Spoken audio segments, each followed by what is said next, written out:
Dia ini. Welcome to my YouTube channel. Di sini saya akan memberikan penjelasan apa sih itu pergaulan sehat dan apa sih pergaulan tidak sehat. So stay tune. Apa sih itu pergaulan sehat dan pergaulan tidak sehat itu? Yang pertama, pergaulan sehat.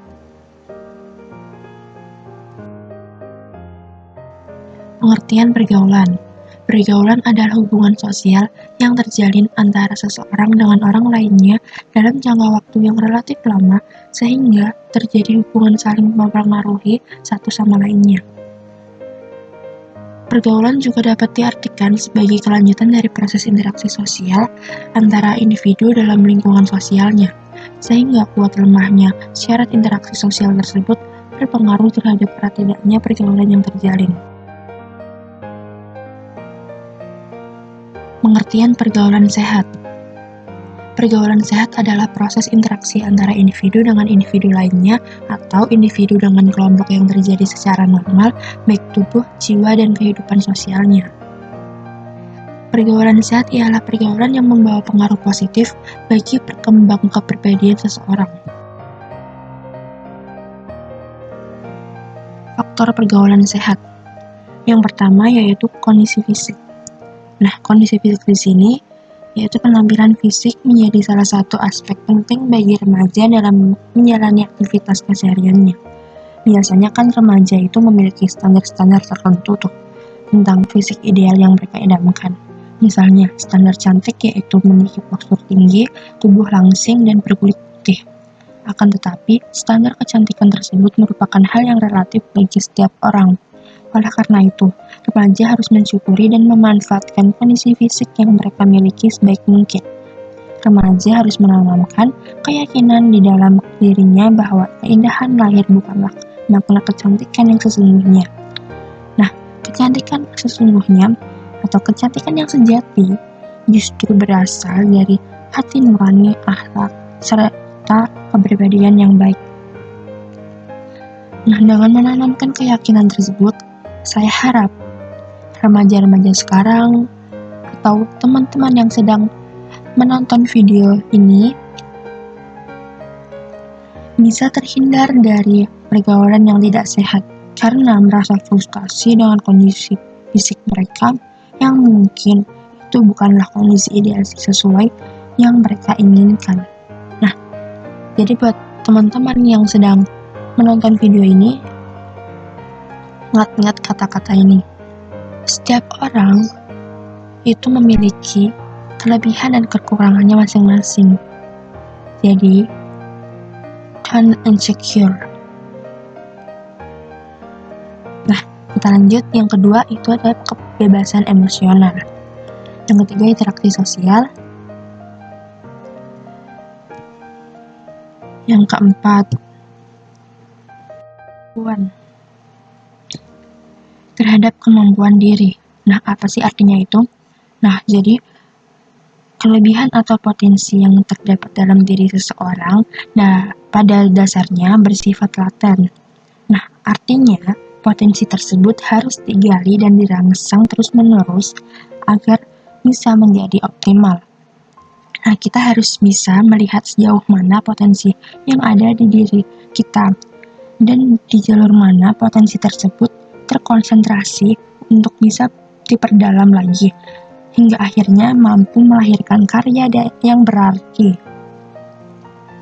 Dengan menerima kemampuan diri secara positif, seorang remaja diharapkan atau teman-teman sekalian diharapkan lebih mampu dalam menentukan keputusan yang tepat terhadap apa yang akan kita jalani. Terhadap apa yang teman-teman jalani, seperti memilih sekolah atau jenis kegiatan yang diikuti dan lain sebagainya. Lanjut, yang kelima yaitu penguasaan diri terhadap nilai-nilai moral dan agama.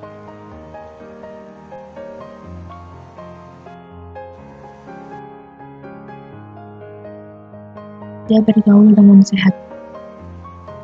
adanya kesadaran beragama. Nah, kesadaran agama menjadi hal yang sangat penting bagi remaja, yaitu melalui pemahaman, pendalaman, serta ketaatan ajaran-ajaran agama. Kenyataan yang banyak terjadi saat ini menunjukkan bahwa remaja yang melakukan tindak kejahatan sebagian besar disebabkan karena kurang memahami contoh norma-norma agama. Oleh sebab itu, kesadaran beragama harus ditanamkan dalam diri kita agar tidak terjerumus dalam pergaulan yang tidak sehat tersebut. Yang kedua, yaitu memiliki rasa setia kawan. Remaja harus memiliki rasa setia kawan agar bisa terjalin hubungan sosial yang baik. Rasa setia kawan sangat dibutuhkan sebab kesadaran itu tersebut bisa membuat kehidupan remaja di masyarakat menjadi tentram. Nah, bijak dalam memilih teman. Remaja harus bijak dalam memilih teman untuk mengantisipasi agar tidak terpengaruh dengan sifat-sifat yang tidak baik. Akan tetapi, bukan berarti teman yang pergaulannya tidak baik harus kita asingkan. Melainkan, kita tetap harus berteman, hanya saja jangan sampai kita mengikutinya. Dan sebisa mungkin, kita mengajak mereka untuk menjadi yang lebih baik lagi. Yang keempat, mengisi waktu dengan kegiatan yang positif. Waktu luang semestinya bisa digunakan berbagai macam hal, di antaranya kegiatan yang positif dan produktif. Kegiatan ini bisa membuat kalian mempunyai nilai yang lebih.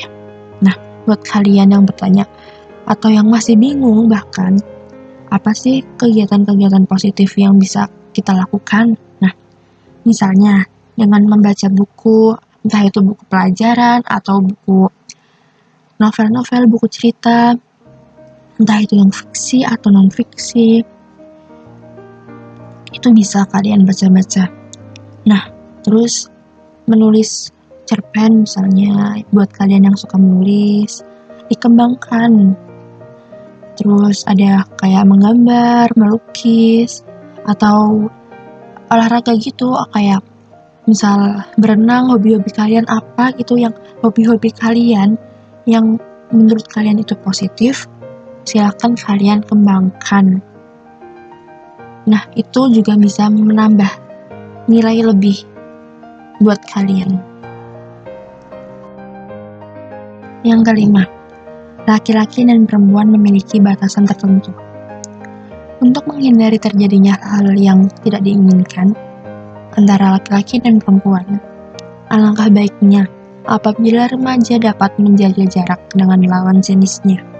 Misalnya, tidak duduk terlalu berdekatan saat sedang berduaan, sebab itu bisa menimbulkan hal-hal yang tidak kita inginkan. Yang keenam, menstabilkan emosi.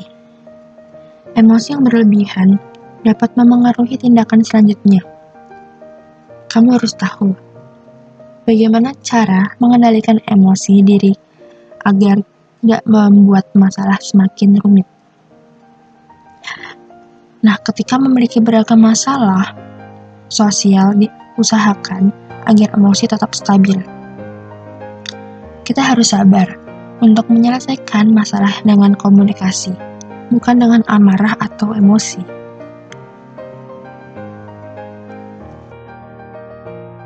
Pergaulan sehat. Yang pertama, kelompok belajar. Yang kedua, kegiatan pengembangan diri. Nah, pengembangan diri ini mengarah kepada pengembangan bakat dan minat. Yang ketiga, kegiatan keagamaan sesuai agama kepercayaan masing-masing. Yang keempat, kegiatan organisasi. Yang kelima, kegiatan pecinta alam.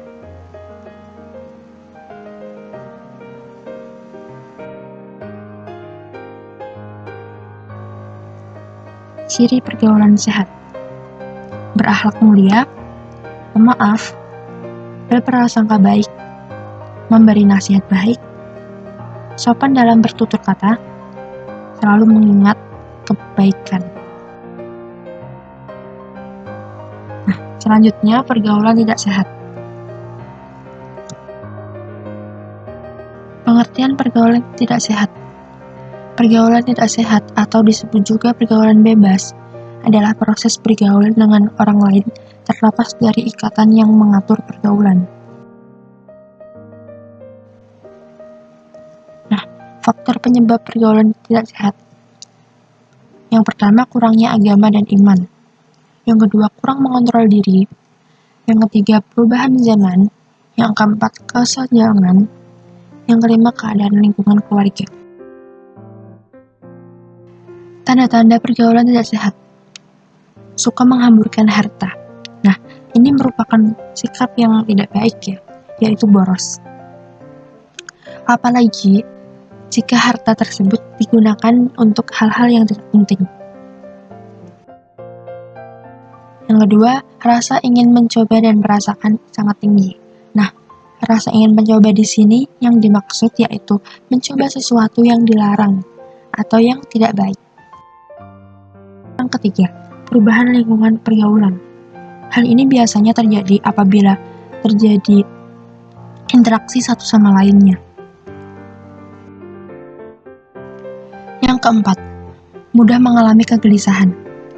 Orang yang telah melakukan suatu kesalahan pasti akan selalu merasa bersalah dan gelisah, karena kesalahan tersebut selalu muncul di dalam pikirannya. Yang kelima, emosional.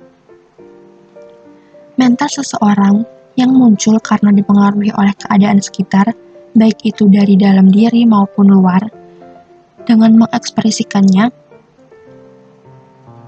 dalam tingkah laku yang nampak. Dengan demikian, emosi merupakan reaksi terhadap rangsangan dari luar dan dari dalam individu. Dampak pergaulan tidak sehat. Yang pertama yaitu pergaulan bebas atau perilaku menyimpang. Yang kedua, meregangkan hubungan keluarga. Yang ketiga, menurunkan derajat kesehatan. Yang keempat, meningkatnya kriminalitas.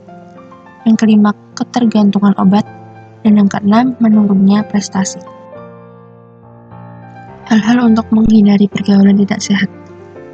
Yang pertama, membekali diri dengan bimbingan agama sedini mungkin, agar mempunyai kontrol perilaku yang kuat dalam pergaulan.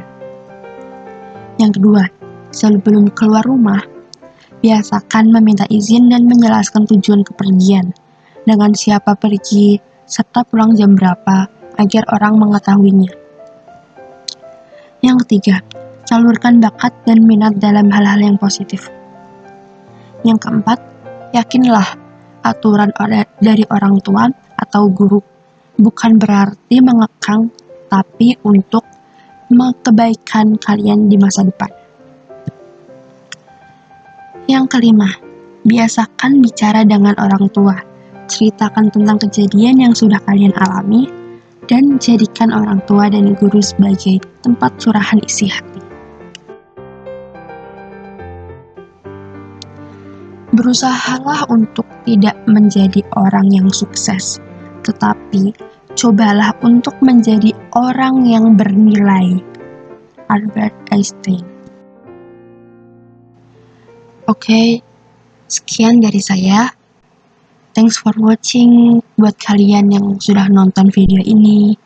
Semoga video ini bermanfaat bagi kalian. Sampai jumpa.